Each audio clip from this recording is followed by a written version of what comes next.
So once I have my campaign team assembled, then I might want to go ahead and print out pledge cards. Now the first step in being able to do any reporting out of this is to make sure that your templates are set up. Now, the templates allow you to be able to customize the thank you letters, the invoice letters, and the invoice statements, and the donor cards. Now the donor cards are that pledge card system. We call them donor cards inside of 247. The donor cards are basically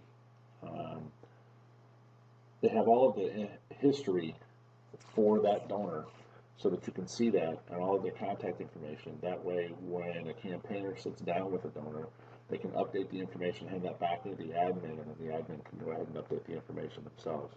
So if I go into the reports here, if I go into the donor cards, then here I can go ahead and I can set the defaults. These are the defaults. You go ahead and hit save, and then once you hit save, then you can go into the reports and you can print out the donor cards for these folks. So when I do that, that's going to open up a PDF that allows me to print that out. So here's the individuals. There's also an organizational donor card that I can print out. And so, but this is what they look like. And as you can see, it's got all of their contact information, previous pledge history, and then any payment methods and stuff like that.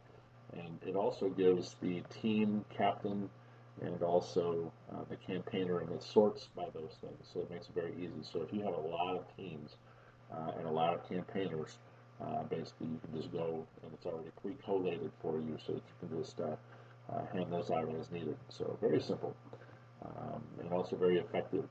We've got one organization that uses this that raises over $100,000 with over 30 volunteers split up into campaign teams, and they do a great job. Every year they knock it out of the park. So anyway, all right. So once you've got that, your teams are assembled, your donors are assigned to the campaigners, everything's ready. So the next step then is to go into the individual donors, and let's say that I've got campaign cards coming back, or the donor cards coming back to me, and I want to start setting some expectations. So let's say that I got one back, and it was for Phil here. And so when I go into Phil, we don't know what his decision yet is, but I was just handed his pledge card, and now I'm able to say that he agreed to give. And so here I'm able to say that he promised $500. Maybe he didn't give any yet, but I can at least say that. And I'll put down today's date. Save that out. So he agreed to give $500, hasn't paid a dime yet. Let's say that I did get a payment from ABC Plumbing, and I'm going to go to Add Payments here in the Payments tab. I'm going to select the donor or the organization, type in ABC. Here, what I do that. That's me fat fingering. I went ahead and I hit an extra key there. ABC, and there we go. All right, so and let's say that they paid $250. So if they paid $250 here, I can put in the check number and any notes that I want to. If I have an accounting system that I use and I've got a chart of accounts, you can create the chart of accounts within Toolset so that that's a drop down here for you to be able to use so that you can have all of those consolidated later, all of those payments. Makes it very easy for you, so then I can go ahead and I can save that. When I do save the $250 that I received in check, that information is there. It now goes in as a payment, and when I take a look at the donor, they promised $250, they gave $250. And so it makes it very simple. In addition, maybe Tom Fredrickson wants to go ahead and make a payment, so again, I go back into payments. Or let's say, for example, that Tom decided that he'd rather not give this year. So I can click on Tom, click on this, and say that he declined to give. When you choose decline to give, then you can go ahead and pick the reason, not at this time.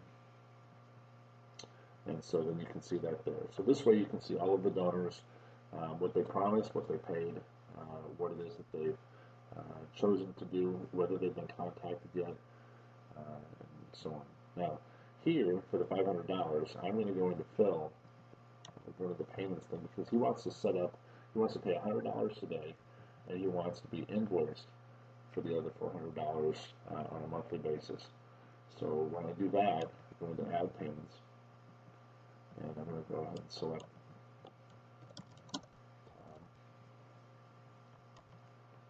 and Oh, wait, he was the guy who declined to pay. I meant Phil. And so here's the $500 balance that he has. Now I'm going to put in the $100 payment that he's making, put in his check number, and now I'm going to set up an invoice schedule for the other payments. When I set up an invoice schedule for the other payments, I just go ahead and click the months, and you can see how it divides up the payment evenly, so that that's all set to go. Hit save. And now when I go back to payments, you see these italics here? These italics are here because these are future payments not yet paid. These will be invoiced on the dates that you see here.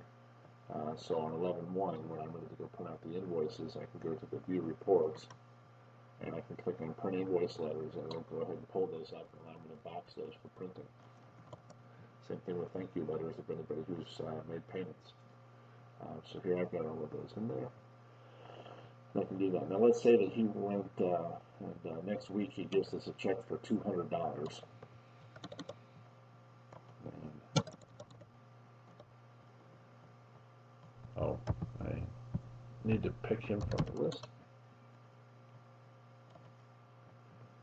And so there's that. I've already set an invoice schedule, so I don't need to do that at the end. But again, here's the $200. Now what's going to happen is the $200 is going to be applied to one of the $100 payments, and then to another $100 payment. Perfect. I'll click this, and when I look at this now, I can see here that Phil has given $300. He promised $5.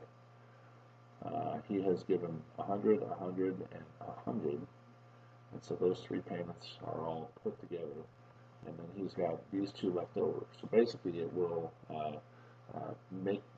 set a payment and split it, so that all of those invoices are now taken care of.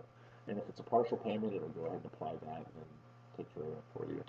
So that way you can make sure that everything's good to go.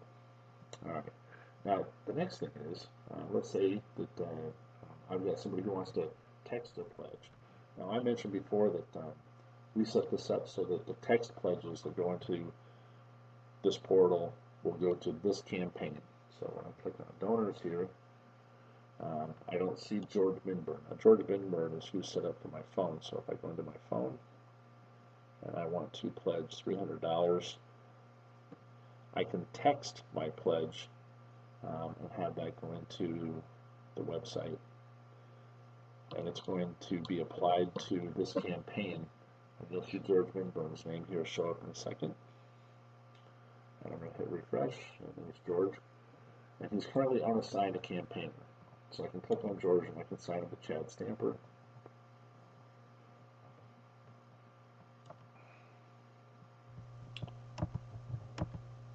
And he promised $300, but he hasn't given any yet.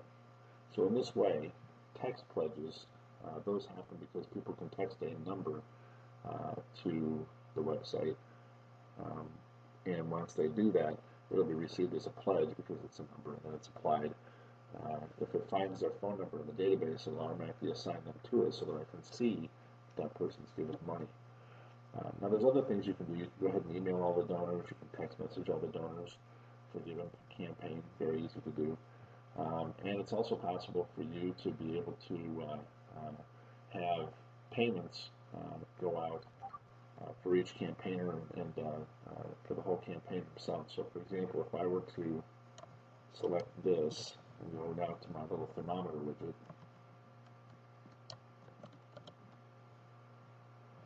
here I can see the accumulated total of everything that's been pledged so far against the $65,000 goal.